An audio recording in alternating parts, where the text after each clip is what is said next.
Okay, you give me the countdown and we'll get ready to roll.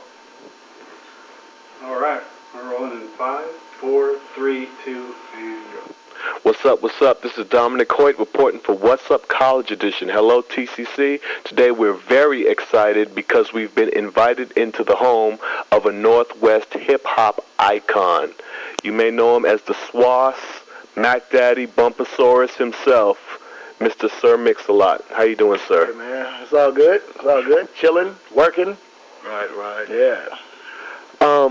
Let's start it off with how did it feel when you were first starting off? You're an icon in the sense that the Northwest didn't have any kind of representation as far as hip hop. You broke down the door and was the first really to get on the map as far as hip hop. How was that?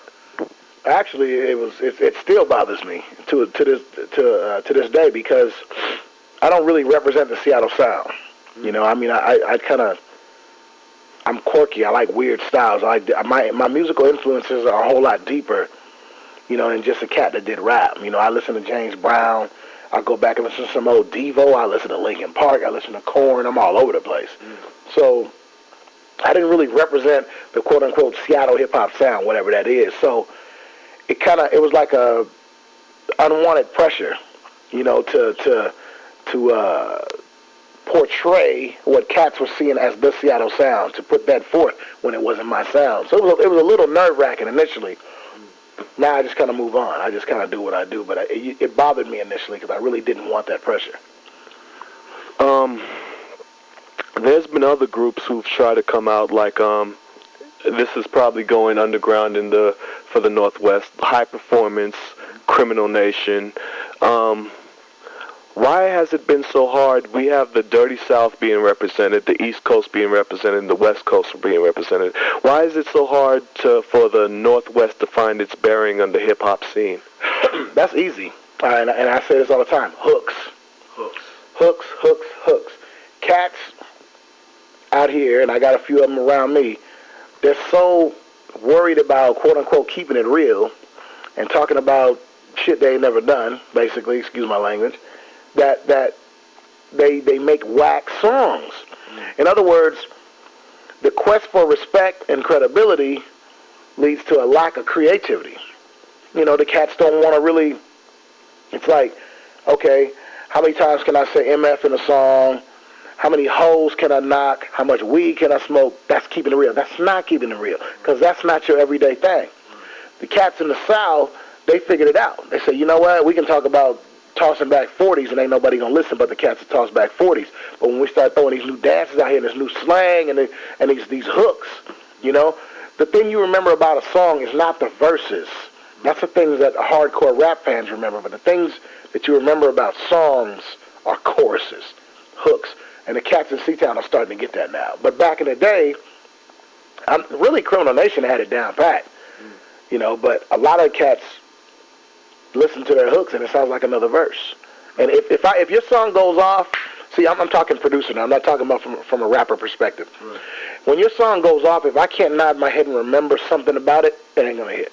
Right. Not just me. I mean, when I say I mean anybody. If a person can't, when that song goes off, if you hear Mystical, for instance, Danger, if you can remember that song's gonna catch on. Right. But if it goes off and you go, it was something about Mystical, but I don't remember what it was. Right. It's not going to work. Got to have that hook. It's crucial.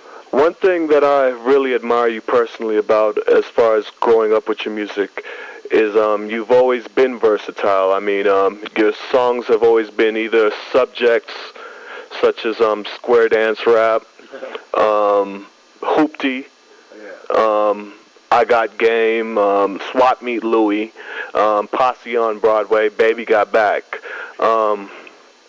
You said you have different influences. Who are some of your top 3 influences right quick off the dome? George Clinton. First and foremost, man. I think maybe it's that I'm old school, I'm from the old school, but cats don't realize that George Clinton / James Brown / Bootsy Collins to me are the bridge between soul music and hip hop. They were the link. I mean, that's what tied it all in. I remember the first time I listened to a Parliament record, I was just a little kid, And the first thing I realized is some of these cats can't sing. But why do I like this song so much? You know, because it wasn't about the prettiness. It wasn't about the neat. You know, I got tired of listening to songs talking about a romantic evening in Paris. I was living on Yesterday in the hood. I didn't know nothing about Paris. But Funkadelic Parliament, they brought it home. Right. They made it about the fried chicken and watermelon again. It was cool. It wasn't nothing to be ashamed of, being from the hood. And it was, I don't know, it was uplifting stuff. And I see it that deeply. So George Clinton, number one, Kraftwerk. You know, Kraftwerk is a group that a lot of cats in hip hop today don't know who they are, but they still sample it. Right. You know, all your Planet Rocks. What was the other song, man? Trans-Europe Express. All that stuff is in Planet Rock. All the early hip hop, all the early techno. I don't care what industrial. All that comes from Kraftwerk. And they were just four German cats who did funny, quirky songs and kind of didn't speak English well. But it was cool stuff to listen to. And probably Prince would be my third, because that's what I grew up on. Right. And Prince was not about killing and shooting. It was about the women. Right. You know, so and of course I came up in the pimping age. You know, that's what I was around. So it was like, that was my thing. And I started tripping when everybody was talking about shooting. I'm like, y'all talking about shooting with all these women standing over here? Crazy. Put your game in. Yeah. That's another. You've always been on the ladies type track with just the pimping in me. I got game. Yeah. I check my bank. What really inspired Baby Got Back, which became like an anthem for black women, if I may say so. So Cosmos think you're fat, and I ain't down with that, and all that. I remember I was dating a chick back then who was like Coke bottle, you know. Right. And we were sitting in a hotel in L.A. Watching a football game. Matter of fact, we were watching the Super Bowl. And that's back when they had the Bud Light girls with the Spud McKenzie dog and all that. That was their little run, and all the chicks were like shaped like stop signs. And it was, I'm looking at this like, okay, this is what, I don't know, Armani, Calvin Klein, somebody's telling us this is beautiful. But when I'm walking with guys through a mall and we see boom, you know, we're like, woo, we like the curves. And why, it's like, so who's telling, why are these guys trying to force feed us something we don't want to eat? Right. So this girl, she did the oh my God part right there on the spot. We did it on the DAT. Oh, that? Yeah, and we started producing it, and before I got home, I was done with it. Oh, I mean, but it was really a knee-jerk reaction to what at that time was the quote-unquote norm. Right. In on TV. That's what you saw. That was what they wanted us to like. But every guy knew we wanted the curves. Right. I was like, man, these girls ain't getting fake breasts for no reason.